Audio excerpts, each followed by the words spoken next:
Well, let's rebuild. welcome to North Carolina. It's good to be here.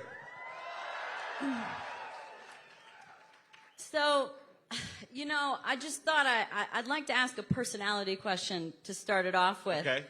You have such a good one and you have such a strong one. The people here of North Carolina have been dealing with a lot, obviously, with a hurricane that just came through Florida. And we're going to touch on a lot of topics today about other things that challenge the American people day in and day out, especially over the last few years. So you are no stranger. I just saw your socks. I'm a dog person. Awesome. Is that a Malinois? No, German Shepherd. Oh, German Shepherd. We're a big German Shepherd family. That is awesome. So, speaking of your personality, so, you know, you're no stranger to having challenges in your life and having to dig deep and having to come through and just to get where you are today. I would love for you to share with us what it is about your mindset and the tools that you use to be able to achieve the great things that you have. Yeah, well, first of all, thank you for doing this. It's awesome to be here. Thank you to North Carolina. 26 days, we're going to turn the state red. We're going to do it together. God bless you guys.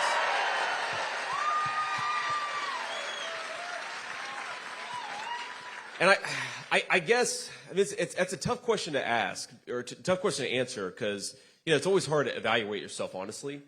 And I think that maybe the two things, yes, I did have a tough life in some ways, and my mom struggled with addiction for a big chunk of my early life. I was raised by my grandmother. We didn't always have very much money. We love Mamaw. I know we got a lot of Mamaw lovers out here. I see the book. But I think that the main thing that allowed me to be able to live my dreams is, one, we live in the greatest country in the world. Obviously, that's important. I don't think my story could have happened anywhere but the United States of America. But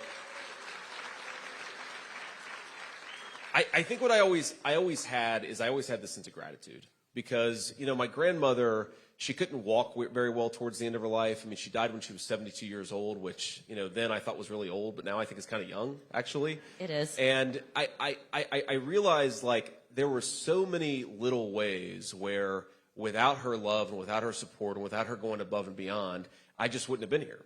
And that recognition, you can let yourself become a victim when times are tough. You can sort of become a little resentful, or you can recognize that, there but by the grace of God go I. And because of Mamaw, I was able to, marry this beautiful woman who's here. Usha's, my lovely wife, is with me.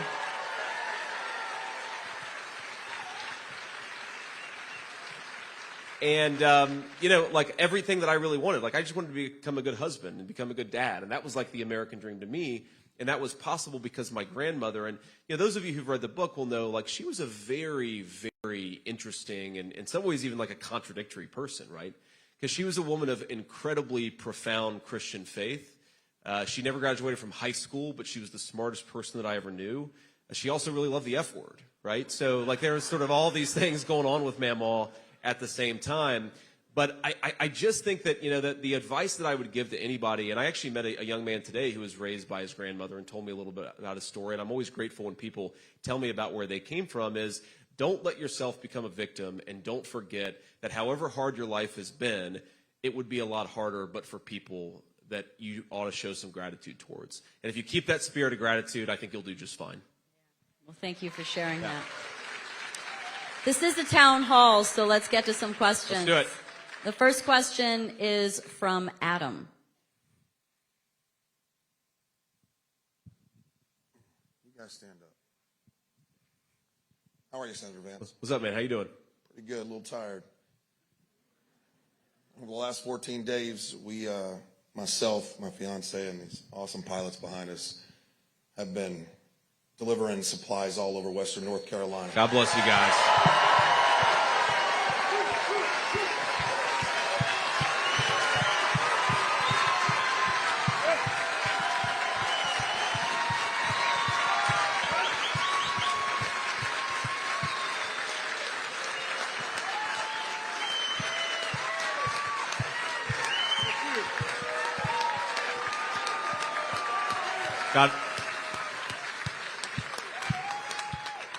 God bless you all. We love you. We're proud of you, and we're so grateful to you. Here, here. We've seen a bit of everything. We've seen absolute decimation, we've seen destruction, and we have seen miracles left and right. Over the last 14 days, we've probably had close to, just at our location, maybe 500 different volunteers come through. And we have seen American of every shape, color, creed, and size helping every other American, which is what America is supposed to be.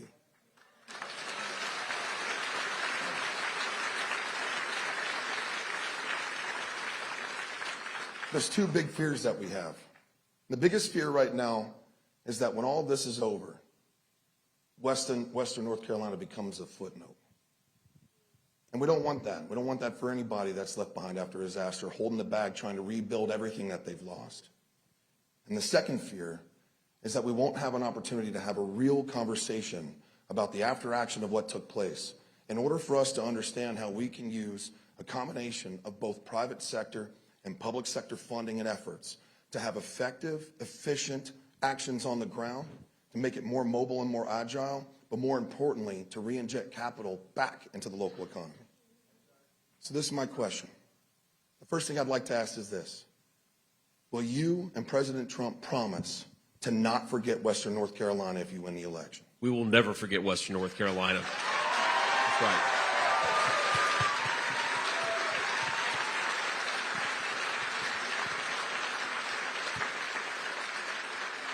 And I don't doubt that you won't. I do not doubt. The second question I think is more important. The second question is, when can we sit down and have a real legitimate conversation about overhauling the process of disaster relief in the United States? Amen. And understanding, Amen. Yeah. if I may, understanding that the bureaucratic process of red tape that we have to cut through in order to get the funding directly to the people who need it most is just simply takes too long. And it's not the fault of any individual agency or the federal government. There's a lot of... Hold on just a second, man. We okay?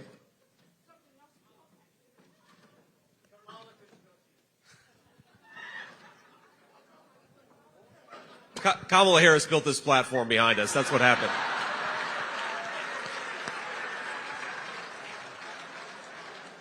We doing okay, ma'am? We good? You can have my chair if you want.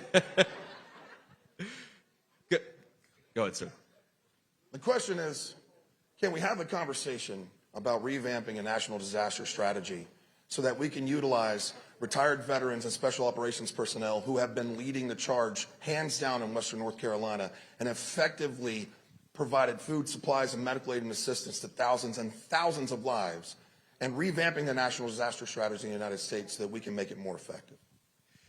Yeah, man, that's a big question, an important question. And let me just say, I want to reiterate, Donald Trump and I know that the Appalachian region of our country, Western North Carolina, East Tennessee, East Kentucky, West Virginia, Southwestern Virginia, has been left behind and forgotten, and we're not going to do it. We're not going to do it in response to this disaster, and we're never going to let the people of that region of our country, the region really built our country, we're never going to let them be left behind or forgotten. I promise that to you, man.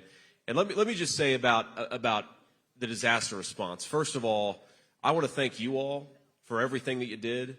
And I want to thank all the private relief agencies, the charities, the Good Samaritans who did their job and took care of their fellow Americans. God bless you guys. We should all be proud of them, and it would have been a lot worse without them.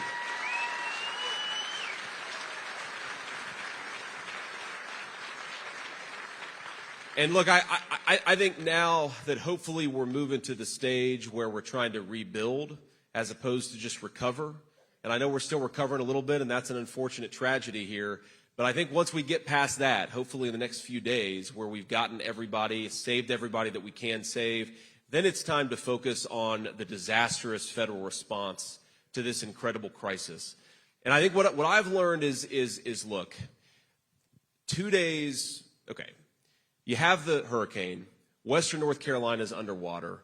What should have happened is that the president and the vice president should have sent the 82nd Airborne to Western North Carolina that day, and it should have happened right away.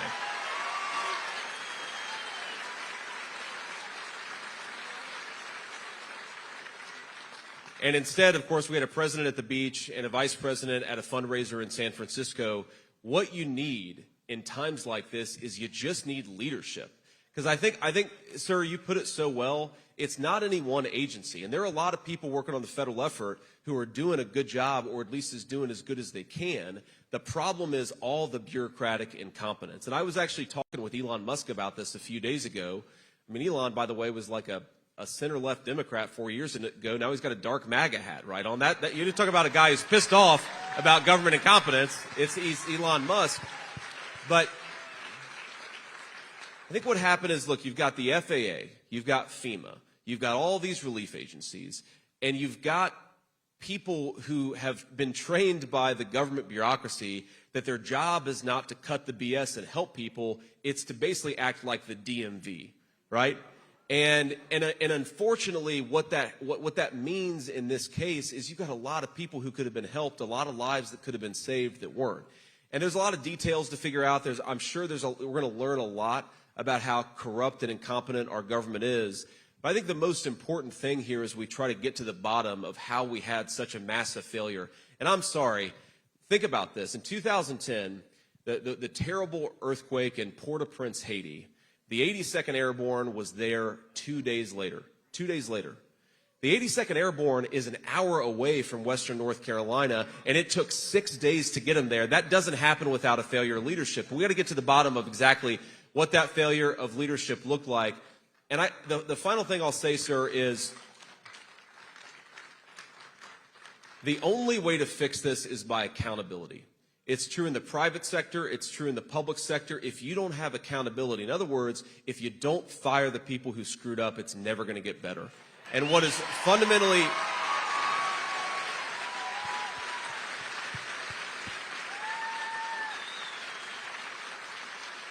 what's fundamentally different about the leadership style of Kamala Harris and Donald Trump is Donald Trump, I mean, hell, he got famous saying, "You're fired." He believes in accountability in our government. Kamala Harris just doesn't.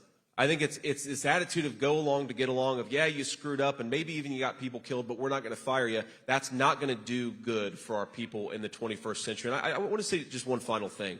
When I see you, and it sounds like you guys are pilots, you guys were helping get relief resources. These guys are all pilots. The guys that are here are maybe a crew that have been flying.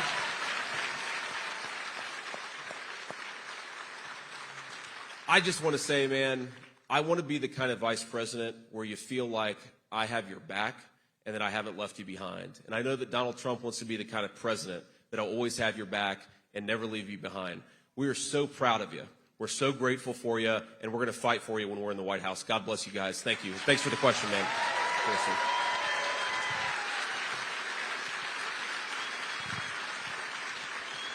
That's what it is to be an American.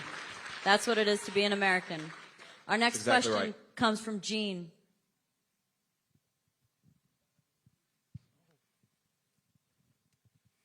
First, thank you so much for being here. We really appreciate it. And thank you for being that public official who knows how to answer a question. Thank you, Gina.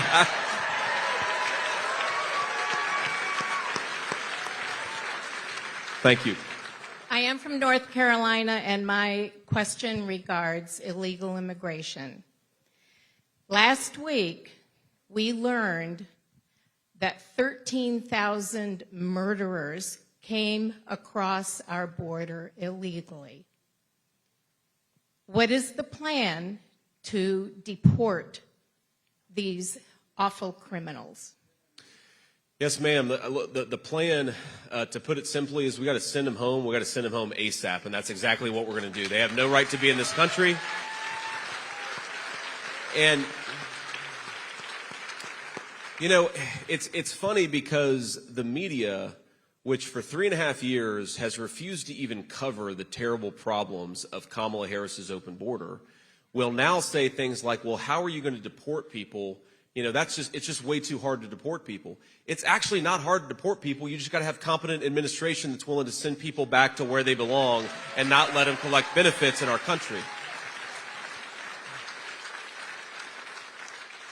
And ma'am, I really think that unless we get this right in the next administration, we are throwing open the floodgates to illegal immigration for the next 30 years in this country. Think of the message that you're sending. Because yes, it's 13,000 murderers, and it's tens of thousands of violent criminals in addition to the 13,000 murderers, but it's also millions upon millions of people who have come here, and some of them are good people, but that doesn't mean they have the legal right to be in the United States of America. We've got to separate those two things.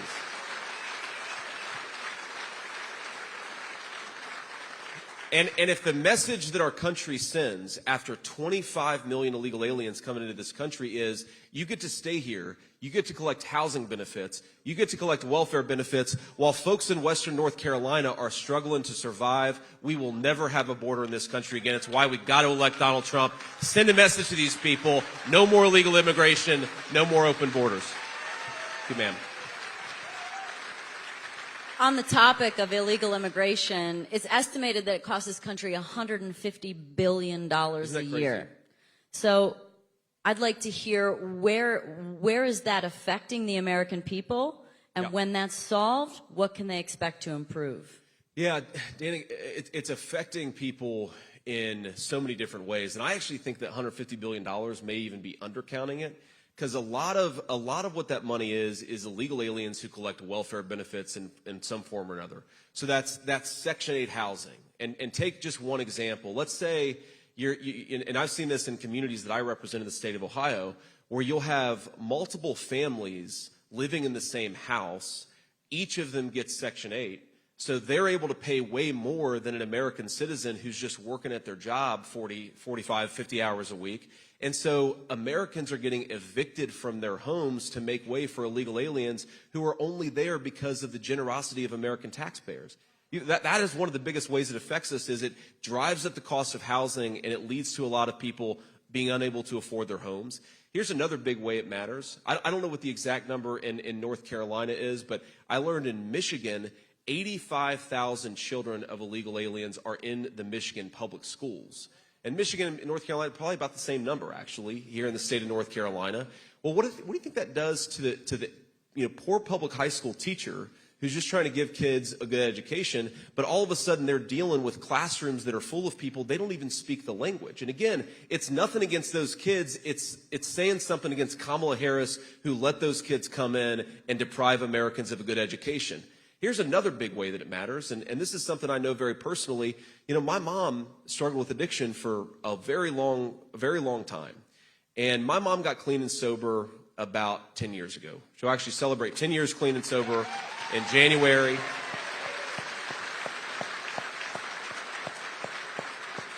And I thank you all for that. And I just know, please, that there is hope on the other side of addiction. There really is hope and recovery for all of those who are struggling with it or have families that do. But there's only hope if we give people a second chance. One thing I really worry about is when you talk about 100,000 Americans dying of fentanyl, and the fentanyl, of course, is brought in by these Mexican drug cartels, that's 100,000 kids that never get a second chance with their mom. That's 100,000 moms and dads that never get a second chance to become clean. This is destroying our country. And I happen to believe we've got the best people in the world. We've got the best country in the world, but we cannot allow Kamala Harris's broken leadership to continue to screw this up, or that's going to change. We've got great people. Let's fix the broken leadership and get Kamala Harris out of there.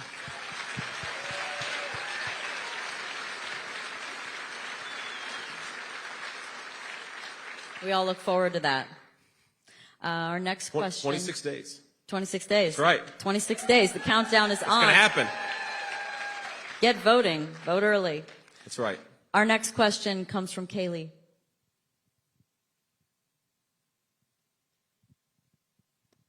Hello. Thank you, Senator Vance, for being here. Of course. And thank you for taking questions, because you're doing a great job. I've taken more questions in the past 15 minutes than Kamala Harris has the whole campaign. But you guys,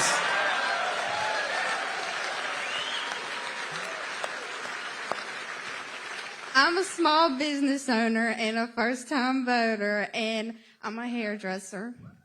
God bless you. I was wondering how you were going to help. Oh, I lost my place.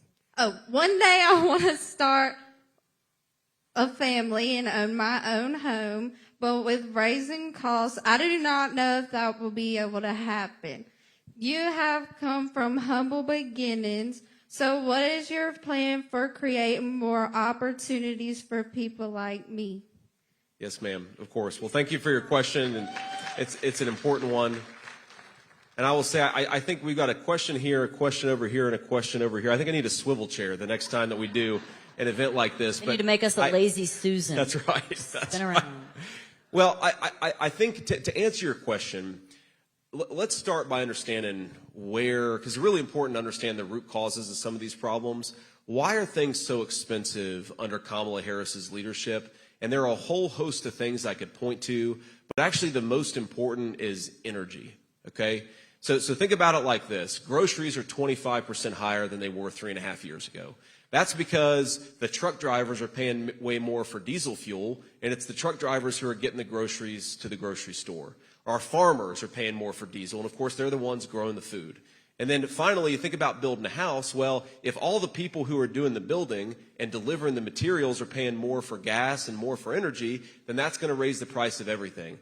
So President Trump has this phrase, which I think is very simple, but it's also a genuinely specific policy. The most important thing we got to do to lower prices and make life more affordable is drill, baby, drill. We've got to unleash American energy. It really is so important. And it also, by the way, I admire you so much for doing what you do and having the courage to go out and do it on your own. It's not easy, but you ought to have a government that makes your life a little bit easier and makes it a little bit easier for you to get ahead instead of harder and harder to get ahead. I mean, think about this. You're a small businesswoman. You're building something that is creating prosperity, not just for you, but for your community. Of course, you provide a good service. I need a haircut right now, by the way, so I'll call you. But think about this. We have got two really different economic proposals from Kamala Harris and Donald Trump. You know, Kamala Harris's entire economic plan boils down to we're going to raise taxes on American workers and we're going to reward companies that ship jobs overseas. Donald Trump's vision is like the exact opposite. We're going to cut taxes for American workers. We're going to penalize folks who are shipping American jobs overseas. We want to reward people like you who are creating prosperity right here in the United States of America. But the one last thing I'd say, and I'd ask you to, I'm sure you've got, a lot of friends. You're clearly, like you said, you're a first-time voter, and I know that there are a lot of first-time voters who are still figuring this stuff out. What I really worry about, and I'm older than you, but I'm pretty young by the standards of national politics. I'm only 40. And one of the things I really worry about is the young generation in this country. They're growing up in a nation where they're going to become paupers in the country that their parents and their grandparents built. The American dream of homeownership, not being deep in credit card debt. I want you to own a piece of the future and not just be a permanent debtor to people and institutions that don't care about you and don't like you. I want you to own a slice of this country, and that's how we're going to create prosperity. Thank you. The globalist view of own nothing and be happy is not what the American people want. They want you to live in a pod, eat bugs, and own nothing, right? That is like fundamentally, that's where their vision ultimately lands. I want you to own a nice house, be able to start a family, and build a great business in the United States of America. And that's what Donald Trump is fighting for every single day. I tried cricket one time. I just couldn't wrap my head around eating crickets. I know they're high in protein, but... I'm ashamed to admit it. I've also tried cricket. It is honestly more disgusting than you can possibly imagine. So don't eat the bugs. We want to eat red meat. We want to eat whatever we want to eat. Yes! But no cricket. I've somehow become a steak and potatoes girl, just like my dad always was. And Yeah, I was like, that's Dad, good. where's the veggies? I'm like, where's the steak and potatoes? That's right. Kaylee, I'm also a first-time voter, I just want to say. I've never voted before, Oh, that's but awesome. this time Good for around, you. I have to vote. Yeah, it's that important. I just want to be clear. I want to get on record. You're voting for us, right? You're voting for the good guys? 1,000%. There we go. If I could vote twice, I would. We don't do that. We're Republicans. We vote legally. Only one time. The way you vote twice is to bring a friend. That's right. Bring a friend. That's a good point. Vote twice the legal way. Bring yourself and a friend to the polls. That's very good. Speaking of energy, we became energy independent for the first time under Donald Trump's administration. Right. With AI requiring so much power to run it, and with wanting to become energy independent again, how long do you think it's going to take to be there again? And what is the pathway to that? That's a very good question, because to your point, AI requires so much power that unless we have effectively unlimited power, we're not going to be able to power the AI revolution. I mean, this is like crazy, space age stuff. Like, instead of going to a doctor to get your skin checked out to see if you have skin cancer, for example, you can take a photo and it'll tell you whether you have cancer. Like, that's what the AI revolution is going to mean. That's going to mean more people living. That's going to mean cheaper medical costs, but only to your point, if we get those energy costs reasonable. You ask, how long is it going to take to get energy independent? If Donald Trump is the president, it'll happen almost immediately, because we've got so much energy here, we can do it. I mean, 2 years to get us back to where we were. Because, I mean, look, in Pennsylvania, in North Carolina, I mean, in Florida, we've got energy resources that the world would literally kill for. And in some cases, some of these countries have actually started wars over the resources we have. Kamala's entire policy is to buy oil and gas from tin-pot dictators all over the world. Let's buy it from American citizens right here at home and create a lot of good American jobs in the process. But look, if Kamala Harris wins, God forbid, I'm going to have nightmares now just for saying that. But I think it would take us 10 years after her administration, assuming she only got 4 years, it would take us 10 years to get us out of the hole that she would dig us into. That's how bad these guys are on energy. They've got it in their mind that they care about the environment, but they don't actually care about the environment. We believe in clean air and clean water in the Republican Party. We actually created a lot of the environmental protections that exist. You were on stage with Bobby Kennedy. Bobby Kennedy cares about the environment. Trust me, he does. But if you want clean air, you don't ship all of our manufacturing and energy to China, which is the dirtiest economy per unit of economic output in the world. You build more and make more in the United States of America. That's what President Trump will do.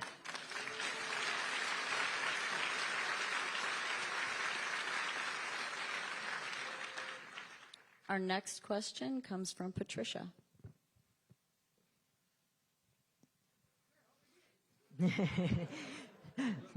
Good evening. Now I really need that swivel chair, Patricia. I've got your back. Thank you. That's right. I'm Pat, and I'm from Timberlake, North Carolina. And I'm a retired healthcare worker. And my question tonight is that it's about Social Security. Yes, ma'am.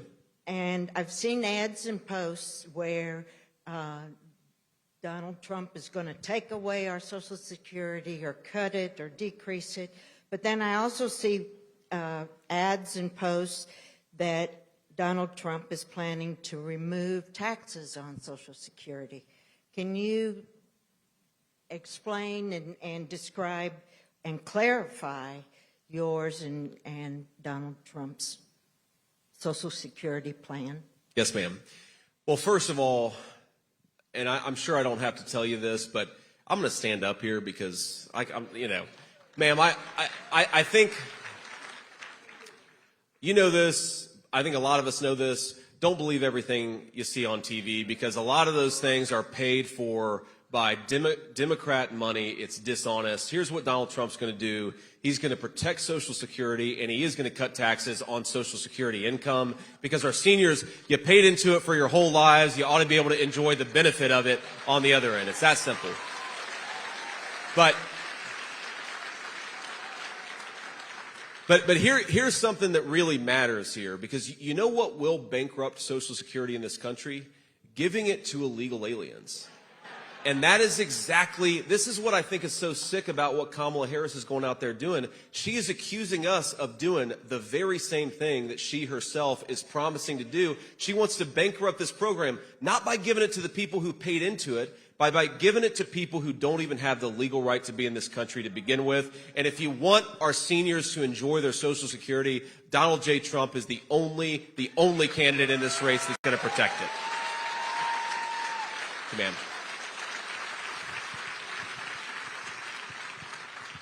So I think it's safe to say that if you were in the administration for the last few years, you'd do some things different. I think so. I think so. I like that when Kamala speaks, we gain 100,000 votes. Is that the number? You know, though some of our interviews are so bad, maybe it's a couple 100,000 votes. But, you know, there's an interview that she gave a couple of days ago with The View.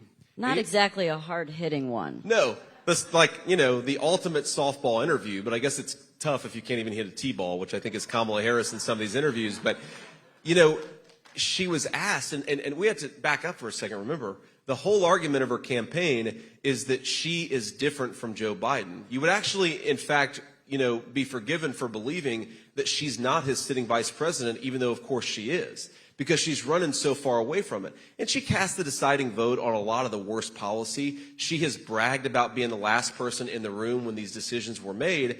So The View asked Kamala Harris, a total softball, would you have done anything differently from Joe Biden over the last 4 years? And Kamala Harris says, nothing comes to mind.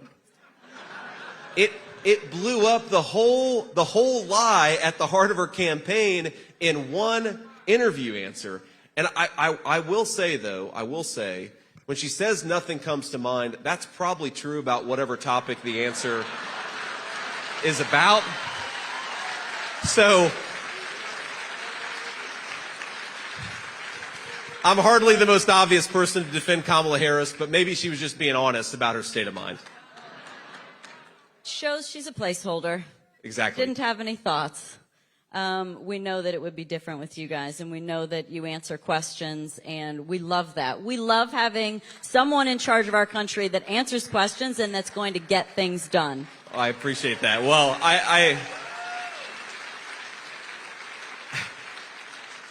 So I think this answering questions thing is actually kind of important because, look, I'm 40 years old. It's other than marrying this beautiful lady up here and raising our kids together, the greatest honor of my life is being your vice presidential nominee for the Republican Party. It's an incredible thing. It's an incredible honor to be able to do this. But think about this. I'm asking you all to make me your next vice president. That is an awesome thing, an incredible responsibility I'm asking for. You ought to go out and earn it and speak to the American people. Kamala Harris runs from the American people, and I think that shows a real defect of the kind of leadership skills you need to be the President of the United States in the first place. And I will tell you this story. So I guess this was a couple weeks ago. It was a Sunday, and I was sitting at home with our 7-year-old in Cincinnati, and I get a call, and it's the president. And I said, hey, sir, what's going on? How you doing? And he said, well, they tried to do it again. And I said, well, they tried to do what again? And it was the Sunday where a second assassination attempt happened on President Trump's life. He had just gotten from the golf course. And I, like any friend, I immediately go to, how are you doing? Are you okay? Like, obviously, you're physically okay because you're calling me, but mentally, that's a pretty traumatic thing to almost get shot a second time in as many months. And he goes, yeah, I'm fine. He goes, but the one thing is I'm kind of pissed off because I was going to make a birdie on the 6th hole, and the Secret Service wouldn't let me finish. It's a big deal. Birdies are hard. Yeah. I mean, look, I'm not a very good golfer, so I feel the same way. He's a hell of a lot better of a golfer than I am, and I really care about those birdies. But then something kind of hit me that isn't the kind of person you want in emergency crisis situations in the Oval Office. You want the guy who isn't fazed by an assassination attempt. You don't want the woman who runs from a friendly American media. Like, there's something...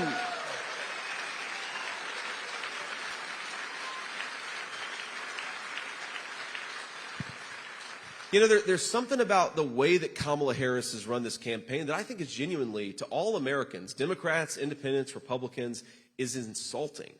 Because think about it, she's asking you to give her control over millions of American troops. Potentially, I mean, over the entire nuclear arsenal of the United States. She is asking for literally the authority to command life and death all over the world. And she won't even go out and talk to the American people in a non-friendly setting. We all should be insulted by that. I think it's a disgraceful way to run a campaign, and I hope we don't reward her, and I don't think that we will.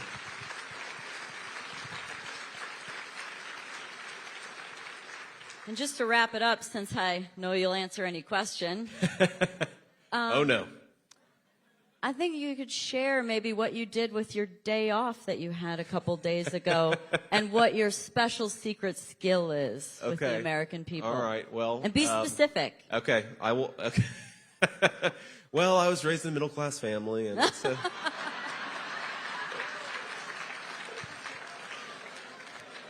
that's the Kamala Harris answer to any question. So You forgot to you laugh. Guys, yeah, You yeah, forgot to that's laugh. Right. Yeah, I forgot the awkward cackle afterwards. But the okay. So I had half a day off on the campaign trail the other day, and because we're kind of in crunch time, so you don't really get much time off. But you'd probably be shocked to know this, that I'm a big baker. Like I really, I can, yeah. There's some bakers out there. So my 4-year-old and I, he's like my sous chef when we're baking. So we made, because I was gonna, because my wife and I were on the road for a couple days. The kids are at home right now with my aunt and uncle, and then we get back late tonight. So I made them breakfast treats for 3 days in a row. And so for the first day, they had homemade cinnamon rolls. The second day, they had dulce de leche rolls. And the third day, they had chocolate chip scones. So we did all that together. And, I'm not perfect, but I do have the talent of baking. So that's one thing I got going for me. Fantastic. Well, we also spoke about the fact that you don't get to drive anymore. So if you got to drive yourself away from here tonight, what kind of car would you want to drive? Oh, that is a tough question. Any car. Well, this just shows the phase of life I'm in. I would happily take my minivan right now and drive it because I don't have any ability to drive anything else. God bless you guys. Thank you so much.